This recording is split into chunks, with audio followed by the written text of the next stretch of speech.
I remember just a lot of times just being in the kitchen, watching the women in my family, like they would all cook together or they would all talk about what was going on in the family or in the news or just anything. But they were doing that while simultaneously making a meal or baking some cakes. Welcome to Black Businesses Matter, a podcast about why Black businesses matter and the benefits of collaborating and advocating for Black businesses to drive impact. Each episode, we will cover legacy, hope, Black joy, funding sources, cultural shifts, equity, and so much more. We will provide inspiration and action while spreading some joy to a thriving community of Black business owners and leading thought leaders. Black Business Matters podcast is produced by the L3 Agency, a culturally sensitive influencer marketing and communications firm in Chicago, where relationships are our currency, passion is our profit maker, and people are our bottom line. I'm Larvetta Lofton, your host and founder of the L3 Agency. Hello, everybody. I'm super thrilled for our next guest. I mean, we've actually took a moment to catch up. So I feel like I'm somewhat caught up, but let me just tell you all, this episode, we just gonna catch up on a whole lot of stuff. And it involves a little bit of cooking. So if you have been tuning in with Black Businesses Matter, this season, we've been talking about relationships all this season. I've had such a great ride on this topic as a founder of the L3 Agency, where we say relationships are our currency. And so as we were preparing for this season, we really thought it was important to really bring on guests that have relationships to everything, right? Relationships from mental to nature to personal to professional and kind of everything in between there. And so this young lady, who is my sister and also my dear friend, and the reason why I'm hesitant is because she's moved away from Chicago. She's now in Dallas, but we still love her. And so we're going to talk about the relationship with the kitchen and baking and all that fun stuff, because we know that holidays are winding down. For some people, the winter is all about comfort food. Some people, I'm not saying all people, but some people, it's all about that. And so we're going to talk about her journey. And so I want to introduce you all to this dynamic woman, and that is what she is. She's just a burst of energy. I just love her personality. When she hops on, I was like, okay, I'm over here struggling. She's like, hi. So you guys are in for a treat. Our next guest is Jocelyn Delk Adams. She is the founder, author, national TV personality, and brand ambassador behind the award-winning cookbook, Grandbaby Cakes, and the food website, Grandbaby-Cakes.com. And what I just want you all to know is you have seen her on the Food Network. I know you have. If you haven't, then you need to Google Jocelyn Delk Adams. She's been a Food Network host. She's been a judge on Disney Channel and Disney Plus, Magic Bake Off, Food Network's popular series, Santa's Baking Blizzard, and Beat Bobby Flay. And she's also a cast member of such shows as Food Fantasies on OWN Network, Cooking Channel's longest running, most popular shows, Unique Sweets, and Today's Show, Today All Stars. But I will say this, if you are someone who watches Good Morning America, she's also been a regular there. I've had the pleasure to catch her, and we're going to talk about some of the other things that she's been featured on. This girl has a personality that TV loves her. Let me just say that. TV loves her, because when she's there, I certainly just want to bake. So please, y'all, I know we are just listening, but I want you all to snap your fingers, tap your cars, wherever you are, stomp your feet for Jocelyn Delk Adams. Hi, Jocelyn. Oh my gosh. Yay. Okay, let me tell you that introduction, like I was over here dancing to it. It was just exciting. Because that's what you do. You bring that, Jocelyn. Just so you know, I was here like, it's Friday, it's gloomy, it's cold outside. And you come with, it's 67 degrees, it's going to be 70. I was like, let me get my whole life together. And just let's go, right? dream about it for just a second. because you are that. So Jocelyn, tell me, I obviously have heard your story, but I just want the world to know and our listeners to know kind of like, did you grow up baking? Were you that little girl with the easy bake oven who was like, this is what I want to do for a living?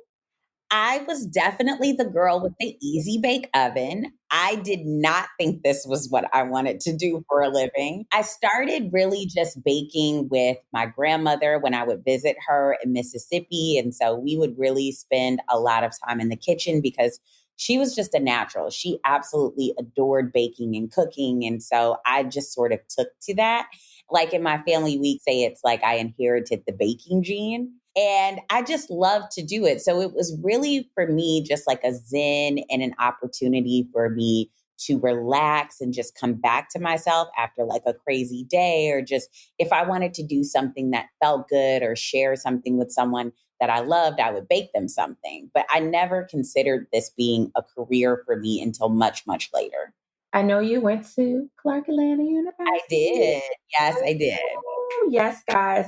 She is a CAU Panther. You all know how much I love my alma mater. And so while you were in college, tell me, were you cooking? Were you baking? What was your major? Because I feel like sometimes people get caught there, like, oh, I went to school for this, so I can't go and do this. I was a mass comm major with a concentration in film. I originally wanted to work as like a film director and like very different from what I do. So when I graduated, I went into working for a lot of television shows, like behind the scenes, being a production assistant. I worked on some films doing extras casting. And then when I was actually in college, I would cook for my roommates. Like I wasn't doing a lot of baking, like I would bake cookies here and there, but I wasn't really finding the time or really even that much of an interest in it at that time because I was more focused on this dream that I had of going into the film industry.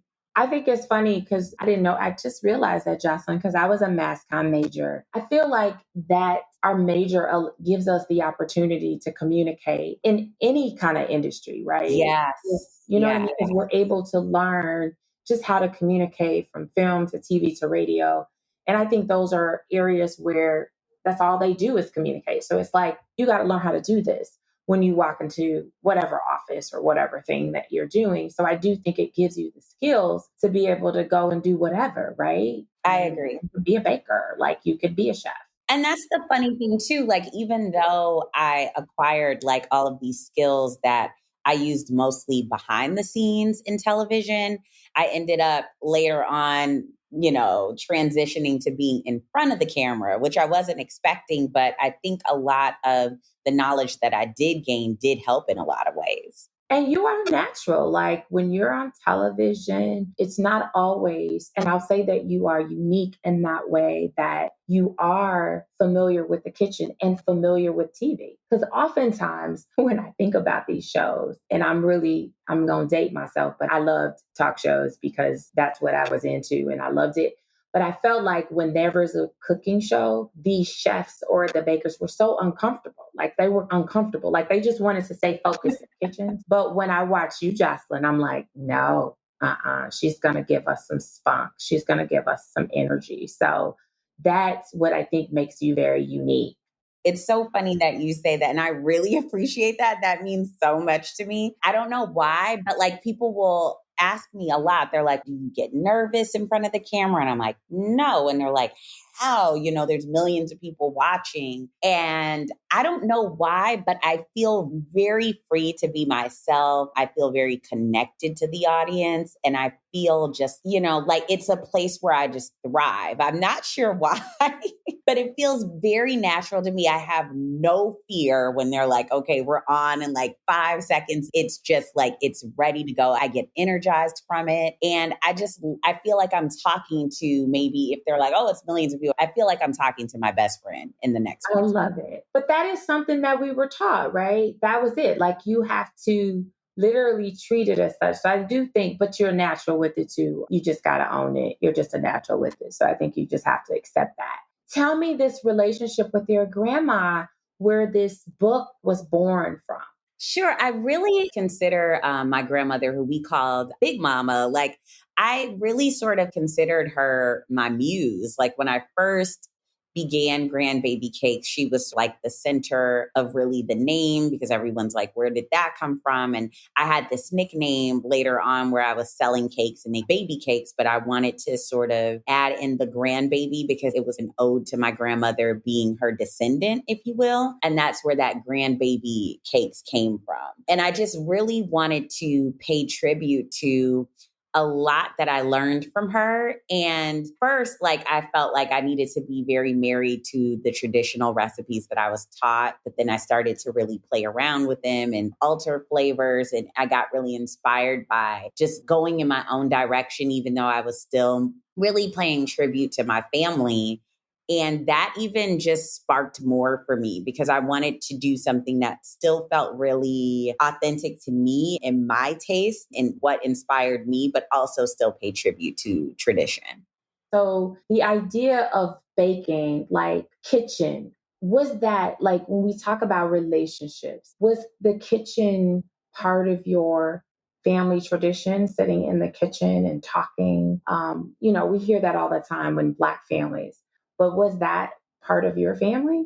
Oh, yeah. In fact, I remember just a lot of times just being in the kitchen, watching the women in my family, like they would all cook together or they would all talk about what was going on in the family or in the news or just anything. But they were doing that while simultaneously making a meal or baking some cakes.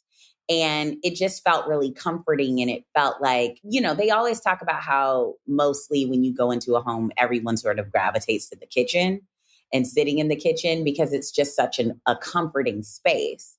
And I think in my family, it definitely was because we were always cooking. We were always just a very much like a foodie family, but we were also very tight knit. And I think that connection through the kitchen is what really inspired what I do.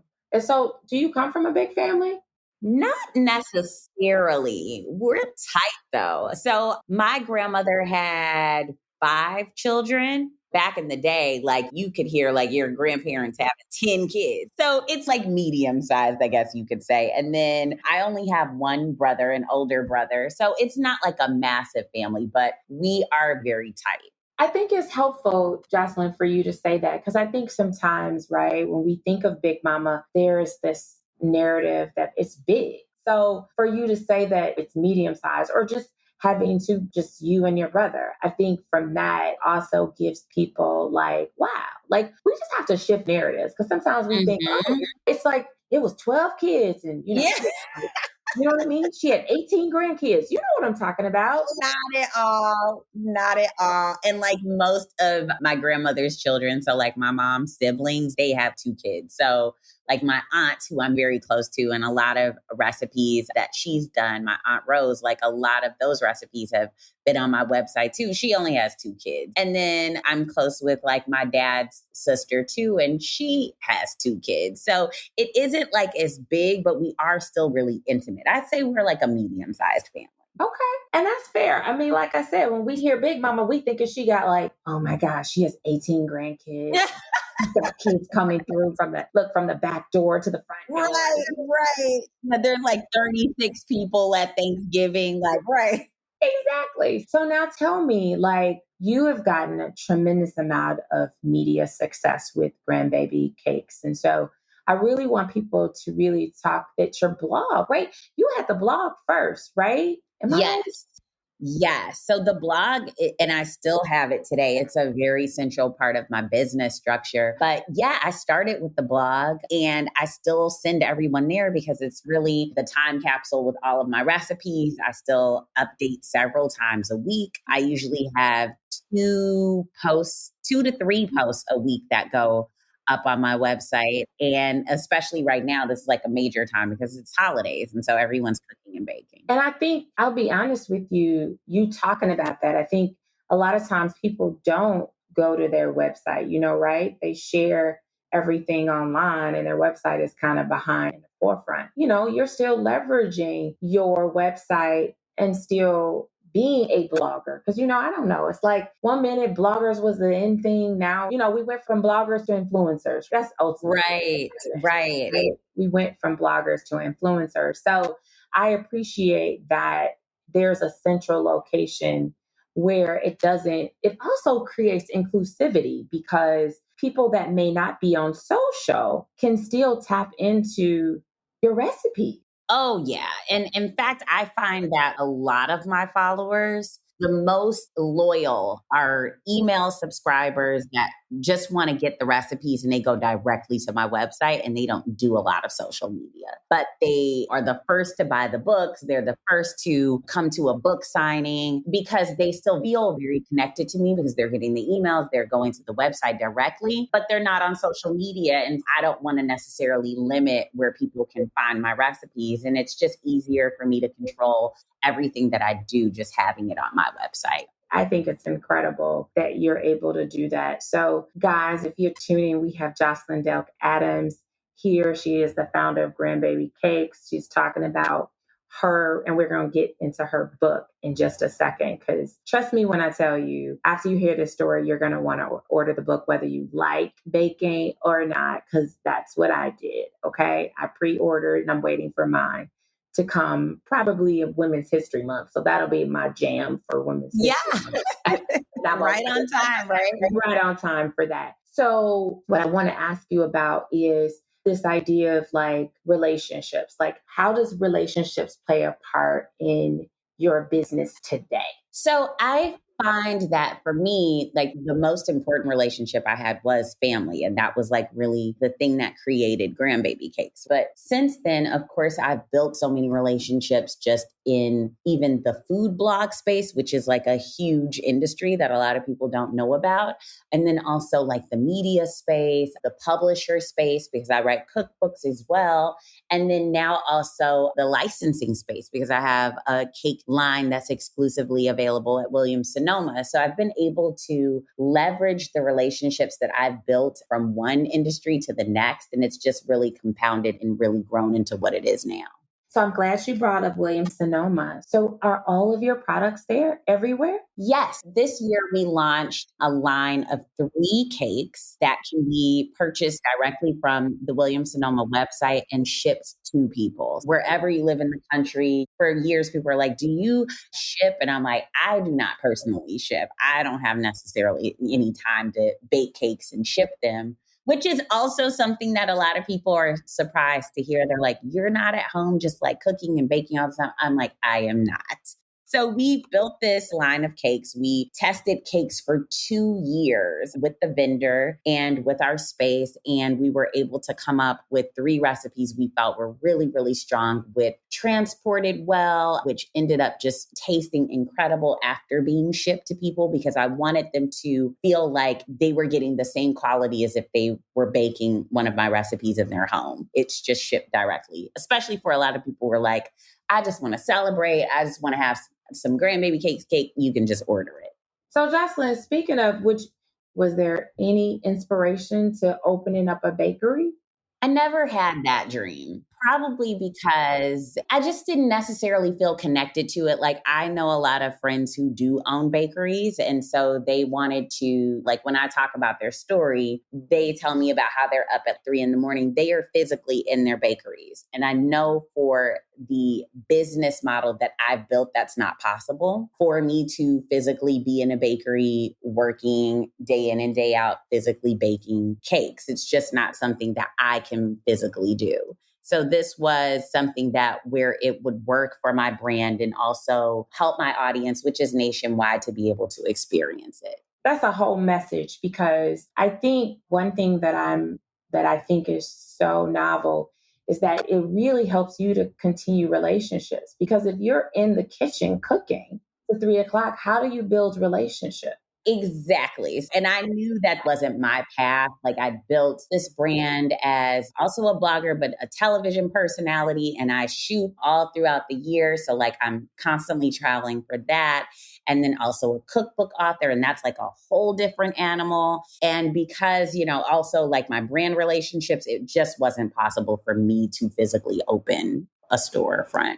I think there's some inspiration. We've had Moore's Beer on here and we've had some tequila distributors, and that was what they said. We don't mix this. We give them a recipe, they go do it, and we distribute. But there's this thing that people think that they're in the kitchen, that's what they believe. But for oftentimes, right, for businesses, we can literally build a recipe, somebody else can generate, and it'll still show up to your doorstep the same way. And I don't think that we've seen it. So, like, thinking about people who have ideas is like, you don't necessarily have to be this, you don't have to be this, I'm making this up, brownie girl, right?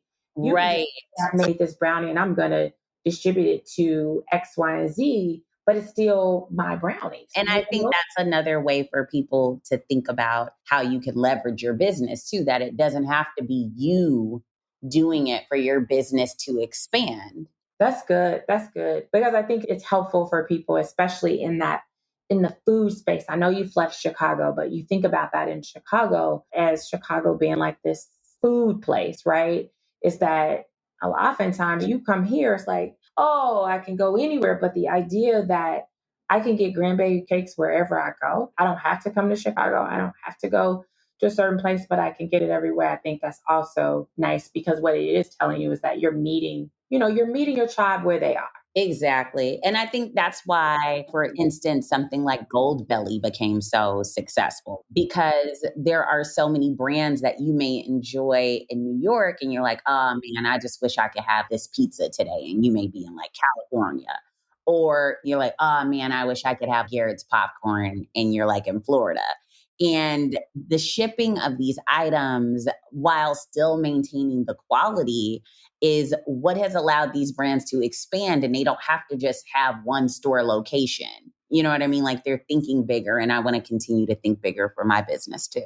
Is there one outlet that is your dream that you would like to be on? You've been on a lot, guys. She's been on a lot. Okay. So just for the record, she's been on a lot. If you've heard my intro, I didn't even name it. She's been on Tamron Hall, Dr. Oz. Come on now. I can name them. I just didn't want to name all of them, but I said, let me find out what's one show that she just hasn't been on, but would love to be on. Does Oprah count? Oprah, come interview me, okay? Okay, so she's saying Oprah, she wants. So here's what's happened, Jocelyn. This is what I got. You really want Oprah to fly you to her home and interview. Yes. Super Soul Sunday. Let's do it. Super Soul. And you're going to be in the kitchen showing her some of stuff. And it's going to be just Oprah with Jocelyn Delk Adams, period. Absolutely. Nobody else. Absolutely that. Oh, okay. We said it on here on Black Businesses Matter. So y'all got to keep up with it because I think, I'm just putting it out there. Oprah, we know that you're going to be listening to this podcast at some point. So Jocelyn Delk Adams would like for you to interview her, fly her to your home in California because she doesn't like cold weather anymore. And just sit with, she's going to bake a few things and you like dogs, Jocelyn? You like the dogs? You like dogs? She has a dog. I mean, I look at for Oprah, I can do dogs. Like when I grew up, like we just had fish because my mom was not like a huge dog lover. But for Oprah, I can do it. Okay. She can deal with the dogs, Oprah's people. So let's get her. I think she's ready for 2023, especially. Let's talk about this new cookbook. That's what I want to talk about really quickly before we wrap up. But I want to talk about this cookbook, the inspiration. I certainly ordered my book, but I want you to tell others how they can get their hands on this cookbook. Oh my gosh. So thank you so much. First of all, I appreciate that because I think something that a lot of people don't know is the importance of pre-orders. You'll see this happening a lot because, for instance, like you'll see even like Michelle Obama say, yeah, you can pre-order the book now. And I think that it's important to realize that the success of books, especially by authors that you may appreciate or you want to support, it's important to pre-order their books because that determines how well they will be taken seriously by bookstores. If they get on shelves, those retailers will order more based on pre-order numbers. It will also determine if a publisher will take their book seriously, because if they notice that these pre-orders are coming in, they're going to say, oh, well, maybe we need to put more marketing behind this book, or maybe we need to plug into more publicity options because they're thinking about it a little bit more because they see that other people really are taking to this book and they want to be part of that. Hey, I appreciate all the people who have pre-ordered so far. I have thousands who have already pre-ordered, and that means so much to me. My goal is to have my new book, Everyday Grand, which comes out in March, on the bestseller list. And that's really important because for me, it's really bigger than me. I have not seen a lot of Black cookbook authors make those lists. In fact, it's few and far between. So it's a really steep hill to climb, but I know it can be done. And maybe that can open up more doors for other cookbook authors of color to actually have a positive experience and be taken more seriously as well. I love that. I was on my way about that. So you just set it up for us because we always ask this question to every guest. Why do Black businesses matter? They matter because they shift the perspective. You know what I mean? Because the first thing that's important is if we're not supporting our own, then we can't complain about not being visible and not being in spaces that we want to be in. So one thing that I personally do is I literally order every single Black cookbook coming out every single year. And I don't just order it, I pre-order it because I want these publishers to take these authors seriously. I want them to know that there is an audience there and that they need to continue to support and purchase these types of books. I also want them to have that notoriety because it's lacking. Like I said, there's so few of us that make those lists. It's so few of us that get those press opportunities to really showcase our books and to really have our voices heard. So it's really important that we support authors and not just authors, but Black businesses in general. So even with my book tours, I'm trying to partner with Black bookstores, like independent bookstores, like that's crucial. So any industry that we're in where we can affect change and grow Black businesses, we need to do that.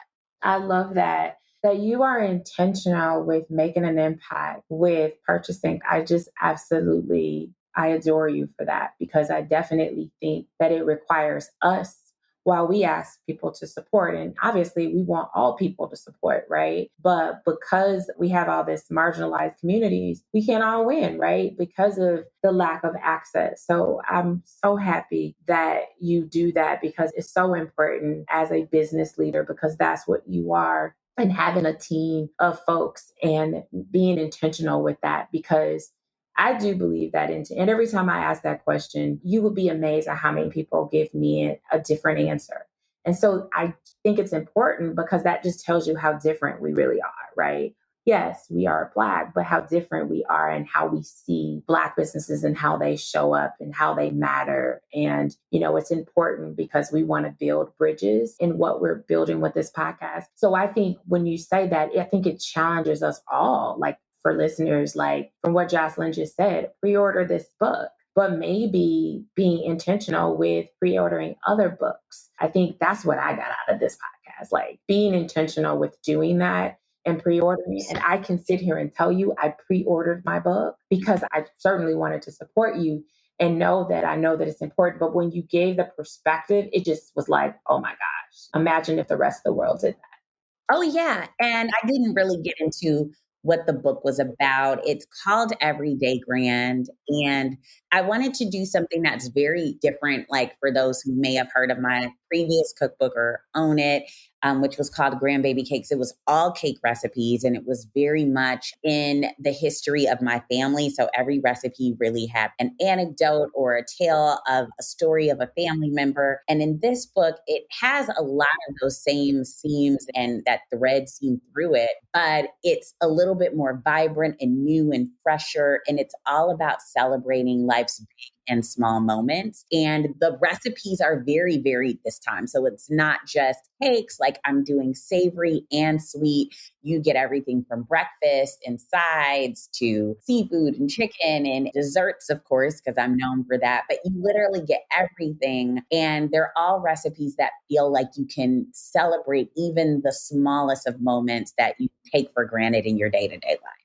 I cannot wait. And it's called Everyday Grand, right? Yes, Everyday Grand, and it's available at all retailers. Like you can just search it. It's Barnes and Noble, Target, Amazon, literally everywhere. Well, first of all, the title, Everyday Grand. That alone, I'm just saying right now, I'm sitting here like, can I just be Everyday Grand? Like every day. Yeah. Every day, Jocelyn, can I be Everyday Grand? I'm just like, I would love Everyday grand, not just holiday grand, not just like, the intentional moments where we put all of like our joy on hold until Christmas Day or something, right? Or Thanksgiving. But no, every single day is worth that celebration. Oh, so that's why we asked this next question. You just set us up again. I love it. What brings you joy? Oh my gosh. Can I just say this book made me change my perspective on what does? Because I used to think of it as being very specific. And I think that writing the book and knowing that how precious like life's, every single moment that we have is, that started to change how I view it. So literally anything and everything bring me joy. I will go outside and do cartwheels in the grass with my daughter, and that will bring me joy. Or I will be proud of the fact that I was able to change a tire, and that will bring me joy. It's the things that we don't think about or we don't give a second thought to that now I'm more intentional about realizing that is truly what life is about. So, Jocelyn, you went and you changed your tire? I kind of did. I halfway did. And because of my valiant effort and even just doing some of it, I consider that I did. Hey, and Jocelyn, let me tell you something. I don't realize this, but when you said it, that's like me when I did an oil change. And I say this, I did this in college because my dad was a former mechanic and he always fixed cars. And so he told me, now go do this. And so I just put it like this. I didn't get my oil change, just put it like that. And so I was like, he said, do this and check the oil, do this. So like check the dipstick. I felt like in college that was big. Like I checked the Yeah. dipstick. I was like, oh, I put it on a piece of paper towel and saw the difference. But I didn't do it right, but I did it enough to be like, I think I can make it home. Like my oil is clean. My oil is clean. So I don't think that I could run an oil change place, but I mean, it was pretty darn cool. I love that you highlight that as joy because when you said it, it made me think about that oil change moment that I had and that I could share that.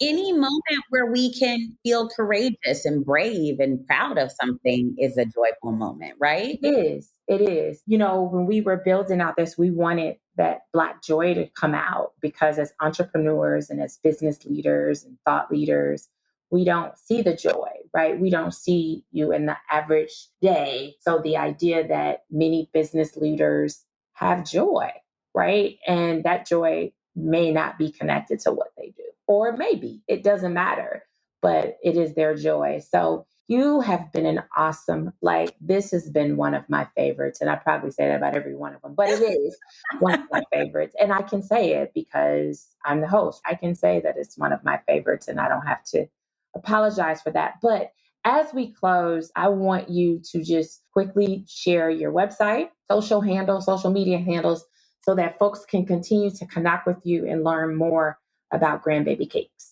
Absolutely. So you can find my website at grandbaby-cakes.com, or you can just Google Grandbaby Cakes and it'll come up. All of my social media is Grandbaby Cakes. Those are pretty much my handles, except for Twitter, where it's just Grandbaby Cake. A super long story, but that's the situation. And literally, you can follow me everywhere. Like, I will be sharing information about the book. I'll even be sharing some sneak peeks. I'm also sharing some extra freebies. And I'll also be sharing deets about my book tour coming up, too. So I would love to meet people on the road and just really spend time with everyone who's been so supportive of my journey and truly brought Grandbaby Cakes to what it is today. And as she said, everyday grand. Like that's where we should be for 2023. Everyday grand.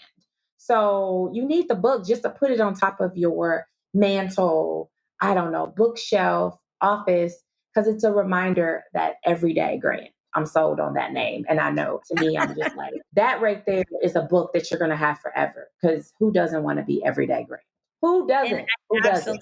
me about what you said too is that it's more than a cookbook. Like, it has affirmations and it talks about the things that you can find joy. So it's very different from a traditional cookbook. But I do think taking that phrase into the new year feels really solid. That's what I'm saying. Like, that's solid. Like, that right there just sets up everyone's new year. So I've got to ask you, do you have your tour list ready yet? We're working on it now for sure, but I will definitely be in Chicago. So. Okay, I'm just putting my dibs in. Yes, sure. I will be in the cold, girl. I will be in the cold. Okay, maybe they'll do it closer to when we start to warm up a little bit. Maybe. Yeah, Chicago, no, it'd be trying to be fickle. Yeah, because it won't be warm till like, right. I mean, I was just being hopeful over here because really it's about everyday grand. So I'm really like, maybe, Jocelyn, I find sometimes like my friends who are from the South or live in the South, and they come here in the summer. But one time a few of them came, and I kid you not, it was so beautiful. I think it literally, I said, God, you did this so they could come back. Because if you had brought it when it was cold, they were like, we ain't never coming back. But they had such a good time. It was like the end of April that they had come, and it was just like, a fluke. It was like beautiful weather. And they were like, oh my gosh, like it's better here than in this, where they were. And I was like, oh my gosh, that's crazy. It was just a fluke. It really was a fluke. But I literally was like, God, you just lined it up because you really wanted them to come back. That's what it boiled down. Because I was just like, they didn't. Right. Set them up to reel them back in. And they didn't have coats, girl. So it was just a blessing because I was like, oh gosh, you're going to need a coat. They were like, no, but people were saying we should be fine with a light jacket, girl, but they were. So it's such a blessing.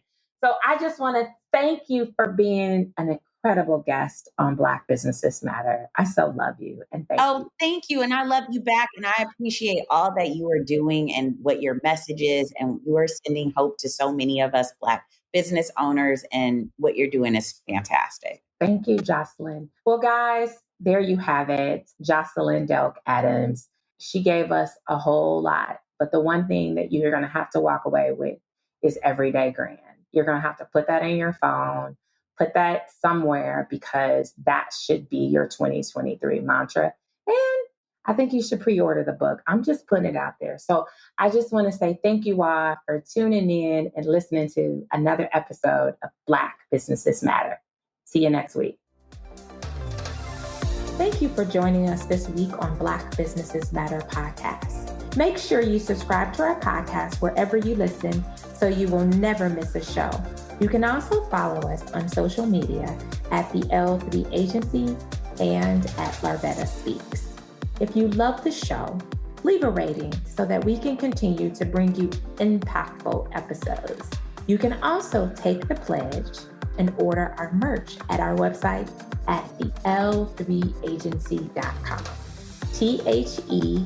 THEL3agency.com. Thanks for listening and see you next week.